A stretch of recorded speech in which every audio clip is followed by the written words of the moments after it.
Hassan Koulibaly, que je vous prie de recevoir par des ovations.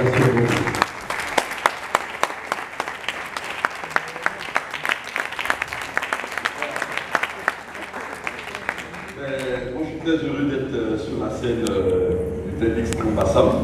Je commence par deux questions.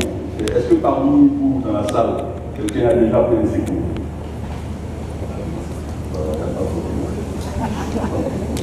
Ma deuxième question, est-ce que c'est toujours déjà fait les cours? Vous voulez que le système change? Si c'est oui, levez les mains, sinon... Ah oui. Ok. Alors moi, si je dois... mon histoire, si c'était un film, j'allais donner le titre de la rue à la médaille. Pourquoi? Parce que je connais mon père à 1 mois de son décès. La première fois de le voir, 1 mois après il meurt. C'est à son âme. Ma mère décède 1 an après. Et vous savez ce que c'est une mère, c'est vraiment le socle. Il y a le grand frère qui m'a dit la dernière fois que finalement, c'est pas cette situation de l'école, mais c'est le socle. Et vous voyez, je perds ma mère et je me retrouve à Trècheville. Parce que je n'ai plus personne. J'ai mes parents à Rambouillet, c'est dans l'est de la Côte d'Ivoire, pour ceux qui ne savent pas. Alors, je suis dans la rue, à l'avenue 1 à Trècheville, parce que j'admirais les grands frères que je voyais et du coup, je ne savais pas que l'activité qu'ils venaient, ce n'était pas vraiment bien. C'est des personnes qui vendaient du carburant frelaté à l'avenue 1 à Trècheville. Donc, on dormait en bas du pont. Donc, je suis en fond de la rue. Et je suis témoin de plusieurs scènes de crime, agression, viol, vente de drogue. Et il y a une scène qui me marque toujours, c'est cette jeune fille de moins de 15 ans qui se fait violer et qui part toute seule, parce que le gars lui dit derrière, elle était levée. Et je me suis resté là, je me dis, comment je peux l'aider? À un moment, je dis, non, ici, c'est pas chez moi. Ah, ici, là, c'est pas chez moi. Il faut que je quitte ici. Alors, je rencontre un groupe de rap africain, les MAM, dont je connais un nom. Ils ont une suite qui s'appelle Bospéa. Alors, j'étais avec Bospéa, d'ailleurs, je n'étais pas parce que ma dit me prend, il me dit, bon, écoute, sois à côté, aide-nous quand on a des tournages. Donc, moi, c'est moi qui ramasse les câbles et tout, parce que vraiment, je veux quitter la rue. Et il me dit un jour, écoute, apprends un métier. Il ne faut pas rester comme ça, il faut que tu apprennes un métier. Le premier métier, ce que j'ai sur moi, c'est la caméra. Donc j'apprends la caméra. Et en 2011, après la crise, je suis opté pour être le caméraman particulier du ministre d'État, le ministre de la Sécurité de Côte d'Ivoire. Donc je suis au cœur de la sécurité. Et je côtoie le directeur général de la police, des commissaires et tout. Et l'idée me vient en tête parce que je viens des réseaux sociaux. Et je vois sur les réseaux sociaux, en Côte d'Ivoire, bon, en fait, les gens aiment bien Ferrage, donnent des informations. Et moi-même, je suis suivi parce qu'ils me donnent des informations sécuritaires exclusives. Les gens m'interpellent tout le temps pour me dire, ah, comment il y a eu telle agression là, comment tu peux nous aider, de ma maison en feu, hier, on l'a appelé, c'est bon, ils ne sont pas venus.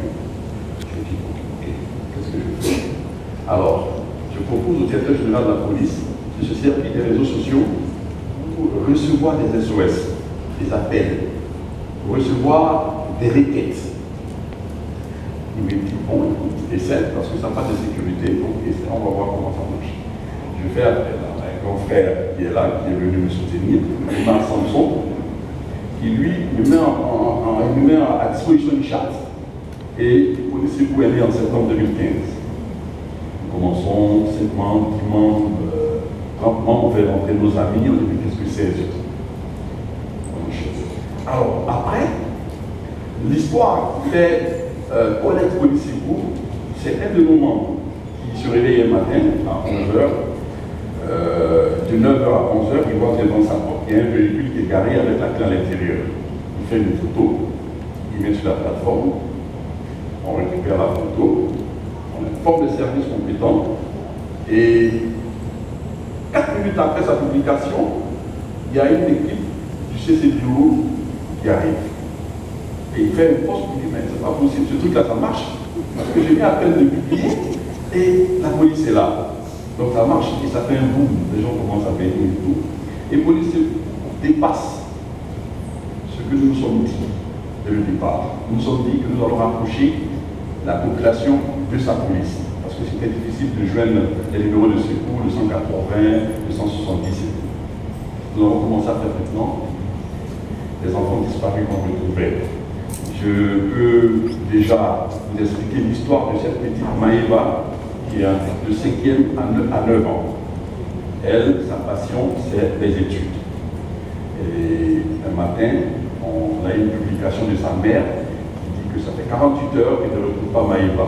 Maëva n'est pas venue à la maison. On publie sa photo, bien évidemment.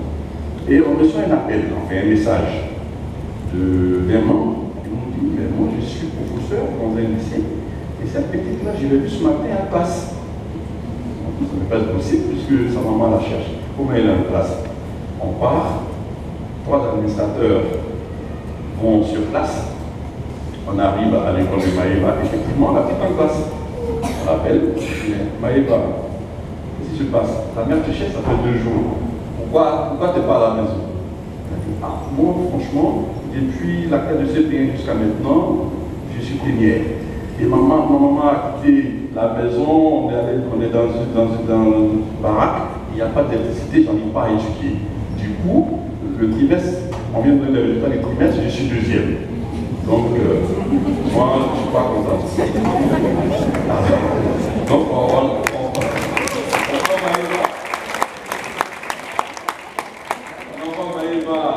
on appelle sa mère, on dit, ben, écoutez madame, il y a une bonne nouvelle, on a retrouvé Maëva, mettez-les-nous bien en place. Je ne comprends pas. On va vers la mère, madame, expliquez-nous, quel est le problème?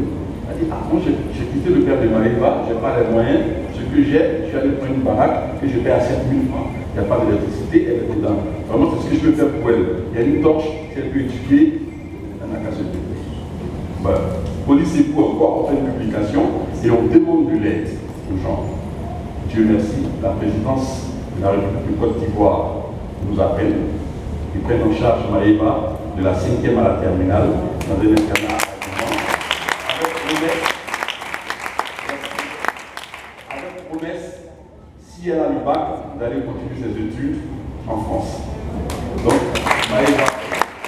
Alors, aujourd'hui, je voudrais dire à mes frères qui sont là, mes petits frères, peut-être des grands frères, il faut toujours se dire soi-même, qu'est-ce que j'apporte à ma communauté?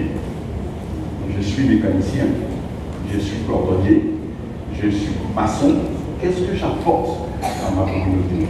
C'est ça. En vérité, c'est ça. Tout le monde est président de la République. Le président de la République, ce n'est pas celui qui est au palais, c'est nous tous. Dans ton périmètre, c'est le président de la République. Quel apport pour la communauté? Qu'est-ce que nous avons fait, la police et vous? Aujourd'hui, nous sommes 230 000 membres. Et nous sommes en train de grandir. Nous sommes 10 administrateurs qui sont là. Je donne vraiment pour les remercier.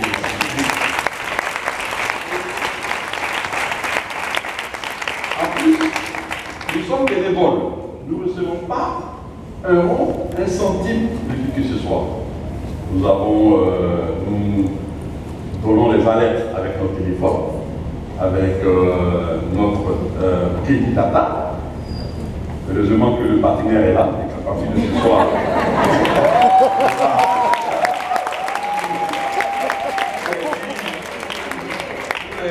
tous les administrateurs auront un mobile et puis Internet pendant un an. C'est ça, l'histoire de police et tout. L'histoire de police et tout, c'est ça, c'est l'entraide. Aujourd'hui, cette communauté, presque tout le monde est là. Ma dernière question, qui connaît la police et tout? Voilà, tout le monde est là. Alors, si police et tout, on s'entraide. Ceux qui sont en France, ceux qui sont aux États-Unis, tout le monde, on a montré, on a demandé aux gens, on a montré aux gens qu'on peut s'entraider, on peut s'aider. Je me rappelle de l'histoire de cette dame qui a sa maison en feu à Angré. Pour ceux qui ne connaissent pas Abidjan, Angré, c'est un quartier de la commune de Cocody. Alors, il est 1h du mat, elle fait une publication au secours, ma maison en feu. Bon, bien évidemment, ce sont des bénévoles, donc à un moment on dort aussi. Il y a 1 heure, on dort. On se réveille le matin, 4h, 5h, on voit un autre poste de la dame. Je vous remercie, tout le monde, les pompiers sont venus à temps, vraiment, vous m'aviez sauvé. Et on a un commentaire d'une dame qui dit, bon, de rien madame, je fais ce que je pouvais faire. On rentre, on demande, on dit à la dame, merci, madame, est-ce qu'on peut avoir votre numéro pour vous dire merci parce que hier vous avez sauvé une dame. Elle nous donne un numéro qui commence par 00336. Elle était en France et elle a appelé les secours pour aller aider quelqu'un à Hongrie. Donc,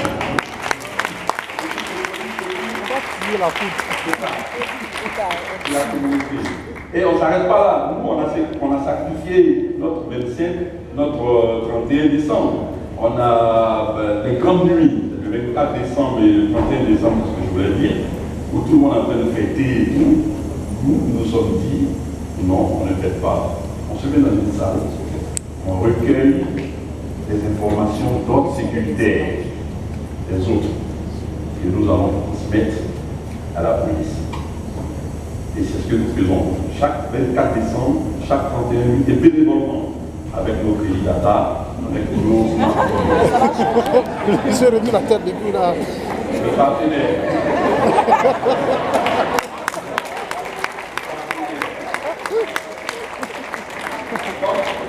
Voilà un peu police secours. Je voudrais vraiment remercier tous ceux qui sont venus, mais je voudrais vous retenir une seule chose. Et poser la question soi-même, qu'est-ce que j'apporte à ma communauté? Il ne faut pas être là, comme on le dit, comme Bob Marley l'a dit, mon ami me l'a rajouté tout à l'heure.